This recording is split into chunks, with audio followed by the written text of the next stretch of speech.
ఇప్పుడు నువ్వు నిద్రపోవు, నన్ను నిద్రపోనివ్వు. నేను బయటికి వెళ్ళి నిద్రపోతాను.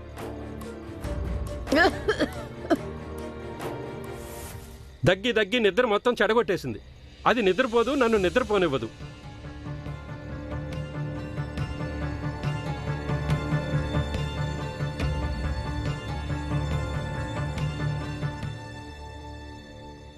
ఉపాయం తట్టింది. మనం ప్రయత్నం చేసి చూద్దాము.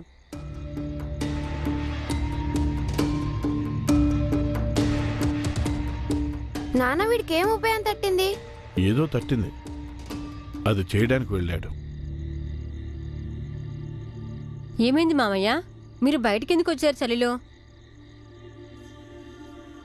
మీ ఆరోగ్యం పాడైపోతుంది. నువ్వు నీ పని చూసుకో. అది లోపల దగ్గి దగ్గి నా నిద్ర పాడు చేసింది. బయటికి వస్తే ఇదిగో నీ గోల మొదలైంది. ఎంతైనా ఆమె మీ ధర్మపత్ని. మీరు ఆమెని ఇలా ఒంటరిగా వదిలేయకూడదు, అది ఇలాంటి సమయంలో. పైగా ఆమె ఆరోగ్యం బాగోలేదు. నువ్వు ఇప్పుడు నా బుర్ర తినొద్దు. నేనేం చేయాలో నువ్వు నాకు చెప్పనక్కర్లేదు. వెళ్ళు, వెళ్ళు, నీ పని చూసుకో.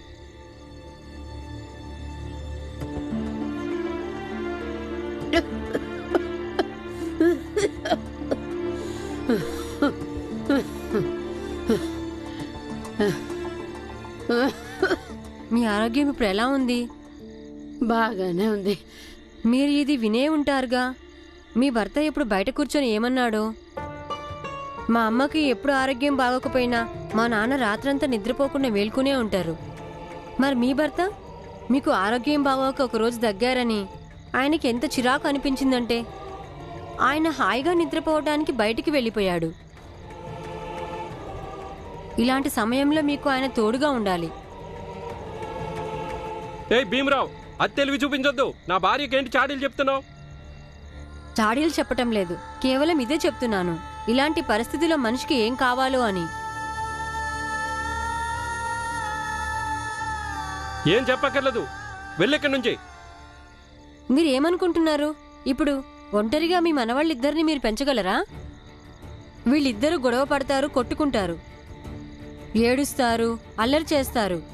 ఇంకా వీళ్ళ తిండి బట్ట. మీరు ఒంటరిగా ఎంతో ఇబ్బంది పడతారు. ఇక ఈరోజు మిమ్మల్ని చూశాక నాకు నమ్మకం లేదు మీ భర్త కుటుంబానికి ఏదైనా కష్టం వస్తే తోడుగా ఉంటాడని. ఈయన తన సుఖం కోసం మీ మానాన్న మిమ్మల్ని వదిలేసి వెళ్ళిపోయాడు. నువ్వు పిచ్చి మాటలు మాట్లాడొద్దు.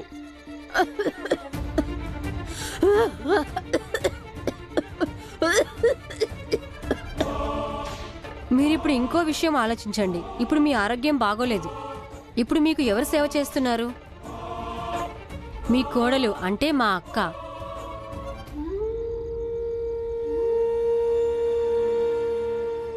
మీ దృష్టిలో గంగా అక్క చాలా చెడ్డది. అయినా కూడా ఇప్పుడు మా అక్క మీ చెయ్యి వదల్లేదు.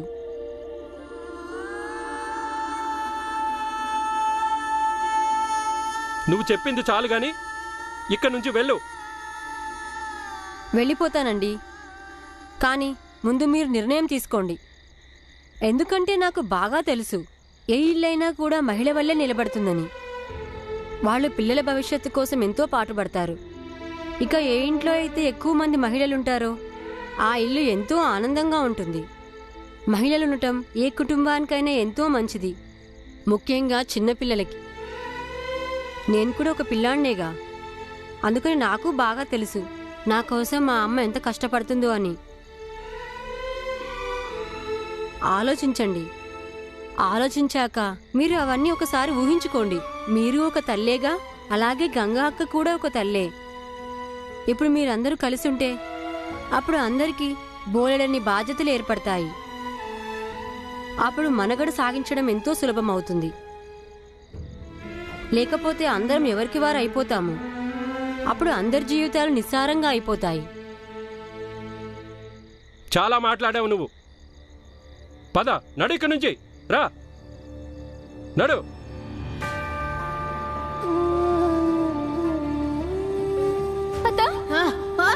నెమ్మది నెమ్మదిగా అత్త. అత్తయ్య, ఇదిగో ముందే కషాయం తాగండి, మీకు ఉపశమనంగా ఉంటుంది. మీరిప్పుడు ఇంకో విషయం ఆలోచించండి. ఇప్పుడు మీ ఆరోగ్యం బాగోలేదు. ఇప్పుడు మీకు ఎవరు సేవ చేస్తున్నారు? మీ కోడలు, అంటే మా అక్క. నువ్వెక్కువ మాట్లాడావు. వెళ్ళు, మీ ఇంటికి వెళ్ళు. ఆగవయ్యా.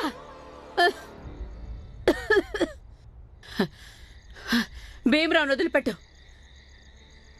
వాడు చెప్పింది నిజమే. అందుకే రేపు ఉదయం మనం పిల్లలతో పాటుగా గంగను కూడా మన ఇంటికి తీసుకెళ్ళిపోదాం అయ్యా.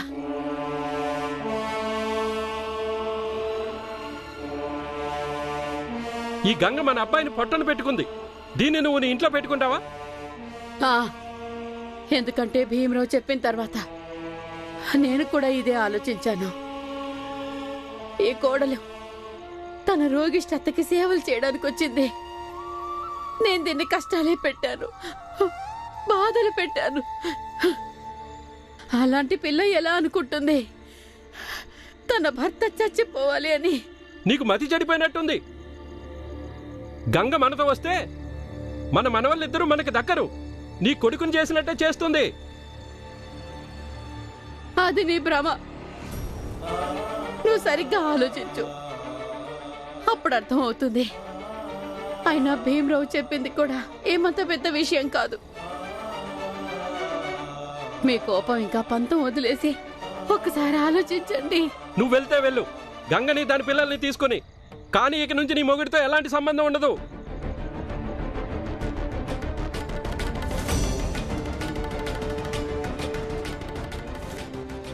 ఎన్ని సంబంధాలను చెప్పుకుంటారు మీరు?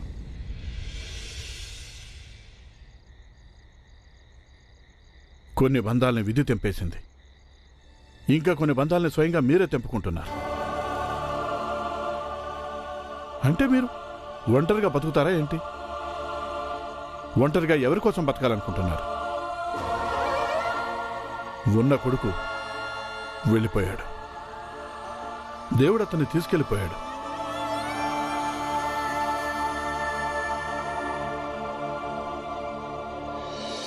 చూడండి, ఇంటి కోడలు కూడా కూతురుతో సమానమే.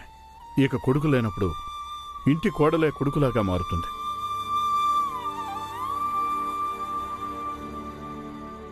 అలాంటిది మీరు కోడల్ని వదిలేస్తున్నారు. ఎవరికి తెలుసు ఇప్పుడు ఏ మనవళ్ళనైతే తీసుకెళ్ళటానికి వచ్చారో రేపు వాళ్ళు మీ మాట వినకపోతే మీరు వాళ్ళని కూడా వదిలేస్తారేమో. ఇలా కూడా జరగవచ్చుగా. మీరు నేర్పిన బుద్ధులు నేర్చుకుని రేపు మీ మనవళ్లే మిమ్మల్ని వదిలేస్తారేమో. ఎందుకంటే పెద్దవాళ్ళు ఏది చేస్తే దాన్ని అనుసరించి పిల్లలు కూడా అచ్చం అదే విధంగా నడుచుకుంటారు.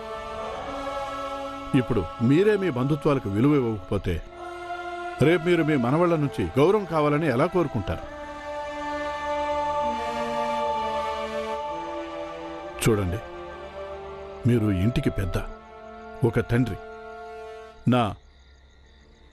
నా కూతురు కూడా మీరే తండ్రి. ఇంకా తను కూడా మిమ్మల్ని అంతే గౌరవంగా చూసుకుంటుంది. అలాంటిది ఆమెను వదిలేద్దామంటున్నారు మీరు. మీ కోడలు మీ ఇంటికి అలంకారం. ఆమె ఇంట్లో ఉంటే మీ ఇంటికి కళొస్తుంది. ఇంకా మీ అబ్బాయి లేని లోటు నా కూతురు తీరుస్తుంది. కాకపోతే మీరు తనని బిడ్డలాగా చూసుకుంటే చాలు.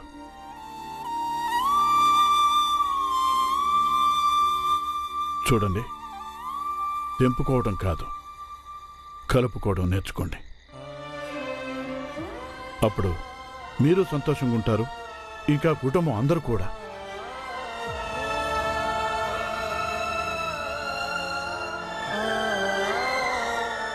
అన్నయ్య గారు, మీరు చాలా బాగా చెప్పారు. నేను నా కుటుంబాన్ని చెల్లాచెదురు చేసుకోను. ఇప్పుడు విడిపోయిన కుటుంబాన్ని మళ్ళీ తిరిగి కలుపుకోవాలి. అప్పుడే నా ఇల్లు కళకళలాడుతుంది.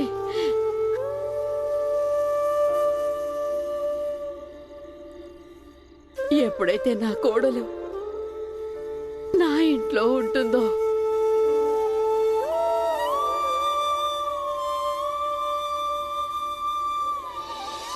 ఇదిగో చూడు, ఇప్పుడు నువ్వు అవునన్నా కాదన్నా, రేపు ఉదయం పిల్లలు ఇంకా గంగ మనతో పాటే వస్తారు. నీకు ఇష్టం ఉన్నా వస్తారు, ఇష్టం లేకపోయినా వస్తారు.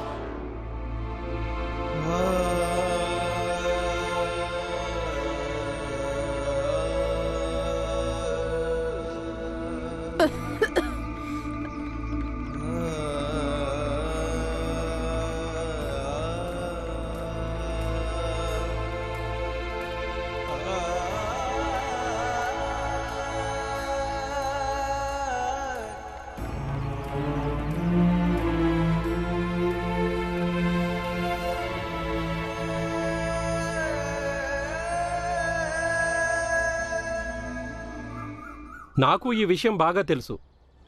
కోడలు ఇంట్లో ఉంటే ఆనందంగా ఉంటుంది, జీవితంలో కష్టాలు తక్కువ అవుతాయి. కానీ కొడుకు చనిపోయిన తర్వాత అన్నిటి మీద విరక్తి కలిగింది. కానీ ఇప్పుడు అర్థమైంది, ఆ విరక్తిలో నేను నా మనవళ్ళకి మంచి జీవితం ఎలా ఇవ్వగలను అని. ఇంకా పిల్లలకి వాళ్ళ తల్లిని దూరం చేసి చాలా పెద్ద తప్పు చేయబోయాను. నా కొడుకుని ఆ దేవుడు లాగేసుకుంటే నేను ఆయన్నే క్షమించలేదు. మరి గంగ మమ్మల్ని ఎలా క్షమిస్తుంది? ఇప్పుడు మేము తన పిల్లల్ని లాగేసుకుంటే?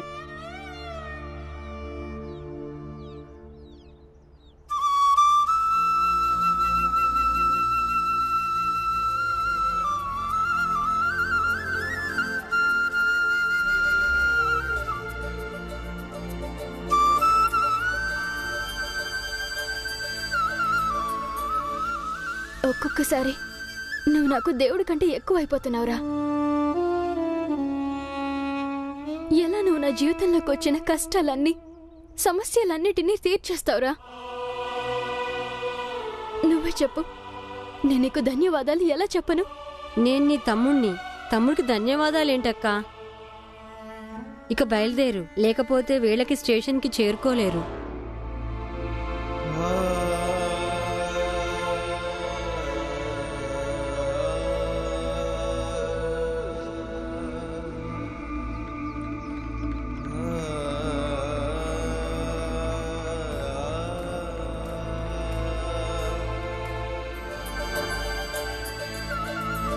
నాన్న, అరే అమ్మా,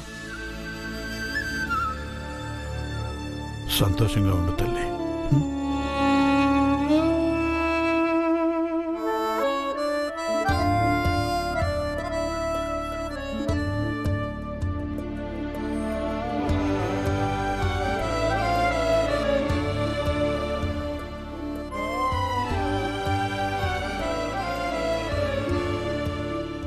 దామోదర్, వినాయక్, బాగా చదువుకోండి. ఎంత చదువుకోగలిగితే అంత చదువుకోండి. సరే సరే, తర్వాత చదువుకుంటారులే, ముందు ఇట్రండి.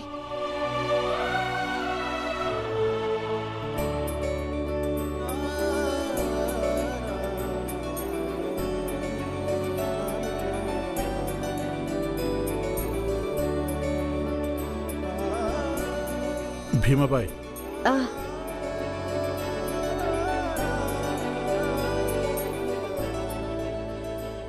ఇది నీకు మిఠాయిలు కొనుక్కో. ఇది నీకు, నీ మిఠాయిల కోసం.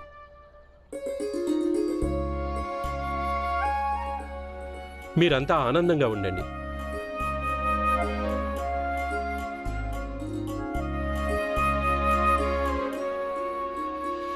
భీమాబాయ్, నేను కూడా పనిలోకి వెళ్తున్నాను. ఇవాళ రాత్రికి రాలేకపోవచ్చు, బహుశా రేపు కానీ ఎల్లుండి కానీ వస్తాను. సరే బాలా, ఆగండి, ఇది తీసుకోండి. ఇది ఉంచుకోండి, దారిలో అవసరం అవ్వచ్చు, ఉంచుకోండి. సరే, మీరు జాగ్రత్తగా ఉండండి. అమ్మా, మేమిద్దరం కూడా స్కూల్కి వెళ్తాము. పద ఆనందన్నయ్య. నేను కూడా పనికి వెళ్తానమ్మా. సరే వెళ్ళా.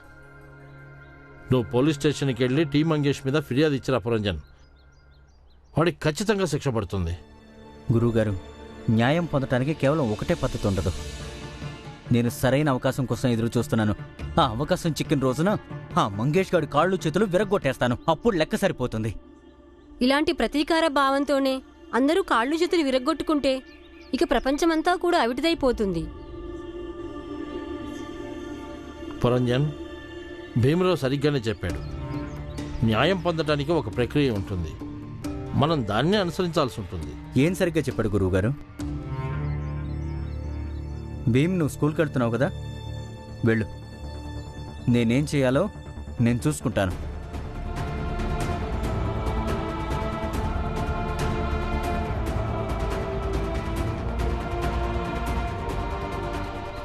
భీమ్, పురంజన ఆలోచన సరైంది కాదు. ఇలాంటి ఆలోచన ఉండటం సమాజ శ్రేయస్సుకి మంచిది కాదు. సరే గురువుగారు, నేను నాన్నతో మాట్లాడతాను. ఆయనే పురంజన్ బాబాయ్కి అర్థమయ్యేలా చెప్తారు. ఎందుకంటే నాకు బాగా తెలుసు ఏ ఇల్లైనా కూడా మహిళ వల్లే నిలబడుతుందని. ఇక ఏ ఇంట్లో అయితే ఎక్కువ మంది మహిళలుంటారో ఆ ఇల్లు ఎంతో ఆనందంగా ఉంటుంది. ఇప్పుడు మీరందరూ కలిసి ఉంటే అప్పుడు అందరికీ బోలెడన్ని బాధ్యతలు ఏర్పడతాయి. అప్పుడు అందరి జీవితాలు నిసారంగా అయిపోతాయి. వదిన, బియ్యం ఏరటం అయిపోయిందా? నేను ఎసట్లో వేస్తాను.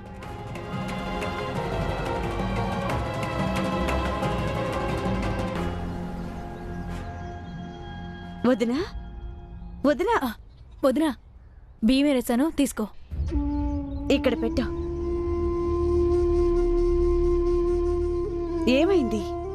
లేదు, ఏమీ లేదు, ఊరికే. ఊరికే ఎందుకు ఏడుస్తున్నావు? నువ్వే ఎప్పుడు అంటుంటావుగా, నేను నీ వదిన్ని కాదు చెల్లెల్లాంటిదన్నని. నా దగ్గరే దాస్తున్నావా? చెప్పు.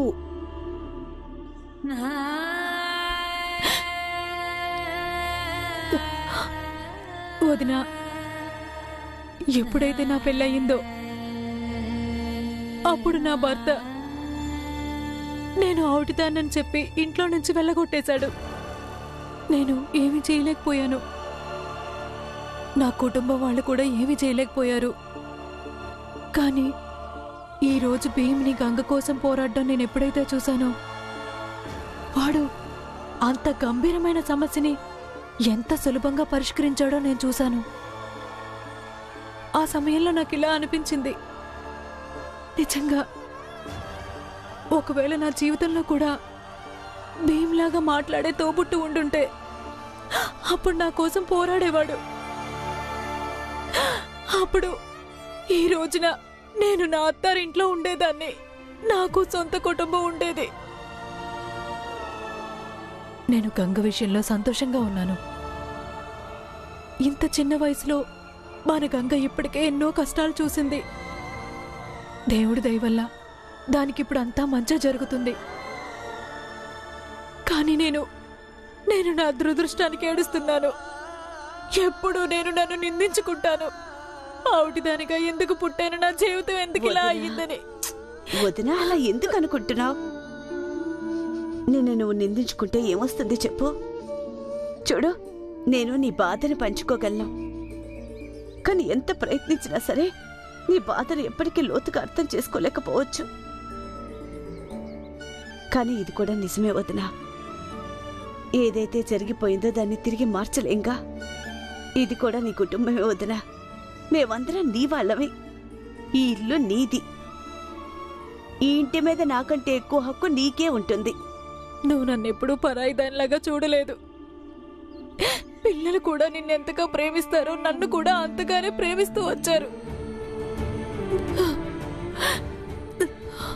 ఏంటో ఇది, నేను కూడా పాత విషయాల్ని గుర్తు చేసుకుంటున్నాను.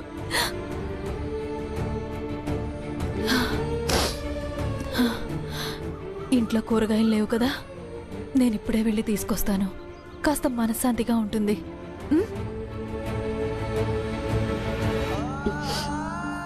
సంచి తీసుకొస్తానంట.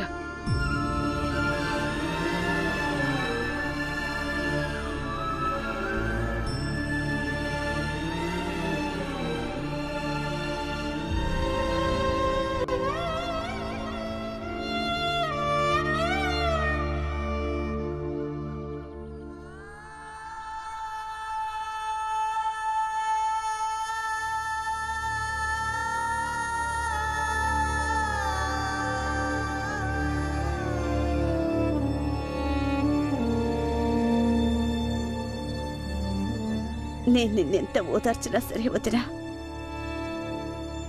కానీ ఒకటి మాత్రం నిజం. వివాహం జరిగిన ఒక స్త్రీ తన పుట్టింట్లో జీవితాంతం గడిపేయడం అంత సులువైన విషయమేం కాదు.